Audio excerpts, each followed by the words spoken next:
Nesta aula nós veremos o conceito de Query Selector. Bom, para isso eu vou iniciar uma estrutura aqui na qual eu vou criar uma div cuja classe é mensagem, tá? Vou replicar esta classe, esta div algumas vezes e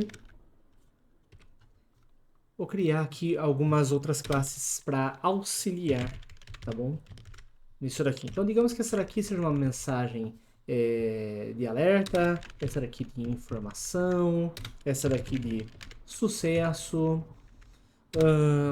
essa daqui de erro, por exemplo. Tá? E, bom, por enquanto eu vou ficar com essas daqui, tá? Não tem necessidade de mais, não. Beleza? Bom, se eu quisesse fazer o uso de um getElementById, obviamente que eu teria que ter um ID aqui, né? Por exemplo, escrito mensagem alerta, tá bom? Mas nem sempre essa pode ser a melhor alternativa. Então, nós podemos fazer o uso diretamente da classe. Mais precisamente, pegando todas as divs que tem a classe mensagem aqui, tá bom? Então, como que eu faço o uso do Query Selector? Tá? Digamos que eu vou criar uma const cujo nome é mensagem e ela vai receber um document, quer dizer, né, assim como no getElementById, eu vou precisar percorrer o DOM, tá? Então eu vou ter que procurar aqui pelo elemento que eu quero dentro deste documento e eu passo o Query Selector, tá bom?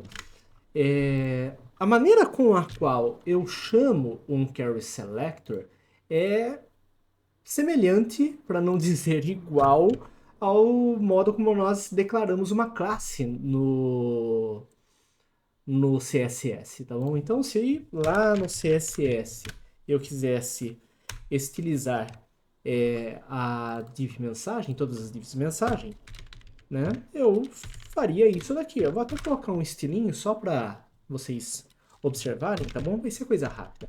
Um merging bottom 4 run, um background color clarinho aqui, tá bom? E um padding, vai. Um padding de 4 runs também, tá? Só mais um, que eu gosto de deixar as coisas bonitinhas, tá?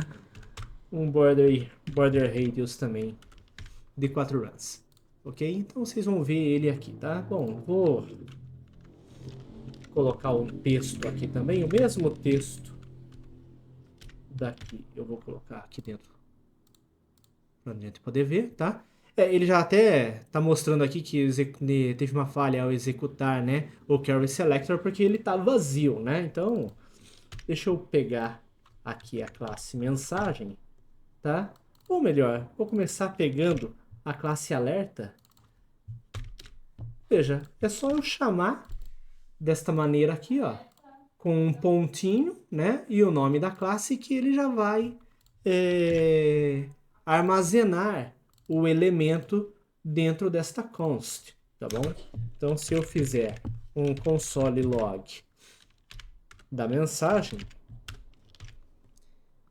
ele vai mostrar para mim o próprio elemento, tá certo?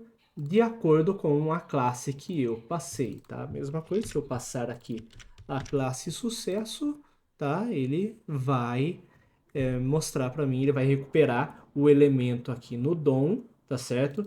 Com um selector cuja classe seja sucesso, ok?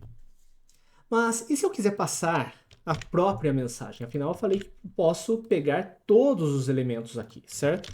Eu vou salvar, vamos visualizar e... Opa! Errou, não ficou exatamente da maneira como eu queria. Bom, na verdade, tá? Todos os meus movimentos foram friamente calculados, tá bom, pessoal? Isso daqui tá de acordo com o plano.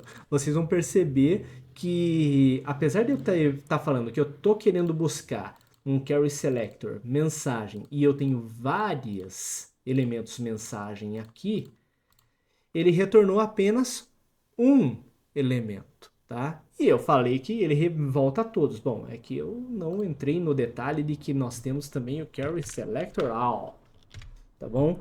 Então, nós temos aí duas maneiras de trabalhar com o carry selector, tá bom? Carry selector, ele retorna um único elemento, bem parecido com get element by ID, tá bom? E, como vocês perceberam, ele pega o primeiro elemento encontrado no documento. Agora, com o carry selector all, vocês vão perceber que ele me retorna um node list, tá? Se eu pegar aqui esta árvore, vocês vão perceber que ele retornou para mim, ó, uma div com as classes mensagem e alerta, depois info, sucesso, erro, né? Só mudou o modo como eu estou armazenando essas informações.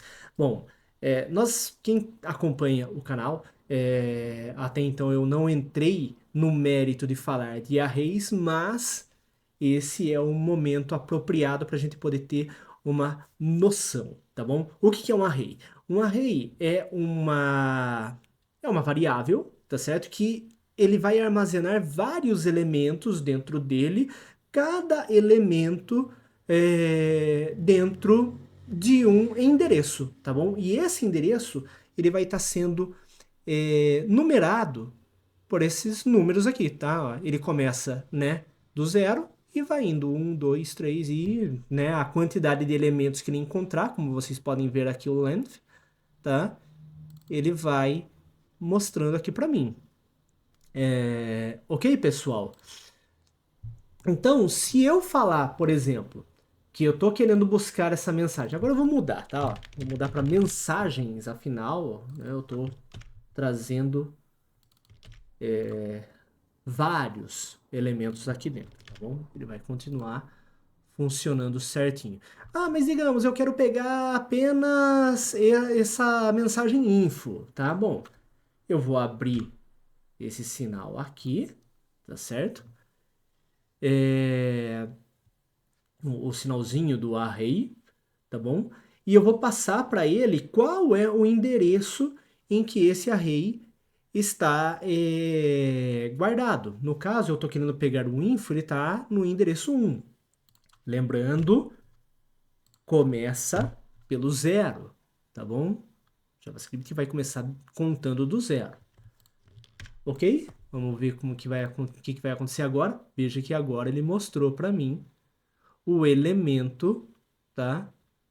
Div class mensagem info. Ah, eu quero pegar o sucesso, tá? Bom, sucesso é a única possibilidade. Então, vou pegar aqui o array número 2.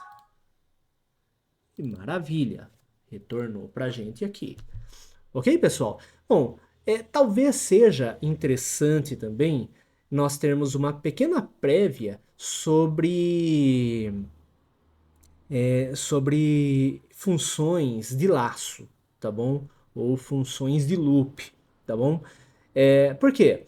Porque não seria interessante eu pegar, por exemplo, já que vamos dizer que eu queira pegar todas as mensagens aqui e fazer um console log para cada um deles, tá? Veja, funcionou, mas o código fica engessado demais. E se eu tiver 1000 classes aqui que eu queira percorrer e buscar para poder tratar ela de alguma maneira, tá? Não fica prático, certo?